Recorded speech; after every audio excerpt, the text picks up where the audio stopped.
Երեք մի հետաքրքիր համ ծիծաղելի, համ նողկալի դեպք է տեղի ունեցել։ Պատգամավորներից մեկը դուրս էր եկել անհետ կորածների ծնողների մոտ եւ ասում էր, որ դե դիմացեք 2 ամիս բան մնաց, հեսա ձեզ ռատ կանենք կեթակ, հեսա Նիկոլին ռատ կանենք իր ընկերներով կեթան ու դա անում էր Հակոբ Ասլանյանը։ Ու գիտեք ինչ է հիշեցի, թե ոնց էր մեր խմբակցության նիստի ժամանակ լաց լինում եւ աղաչում, որ ինքը մնա մեր խմբակցության մեջ, առաջարկություններ էր անում, ասում էր սառեցնենք, ես բեղ պահեմ ձև անենք, որ դուք իս չեք ճանաչում։ Եվ այս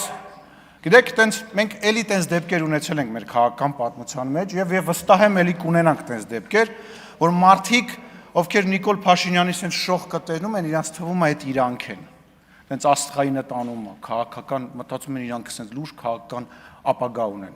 Կոնկրետ իրապարակայում իրանք քաղաքական Պանիկովսկին են եւ ուզում եմ իրեն շնորհավորեմ, որ մենք ձեզ ռադարինգ, բայց անենց պահեցինք, որ թոշակի հարցը կլուծեք։ Այնուամենայնիվ թոշակը կստանաս, հա, մի անհանգստացի, բայց այնուամենայնիվ ամոթ է ձեզ հավաք պահեք եւ ձեր չափի մեջ պահեք։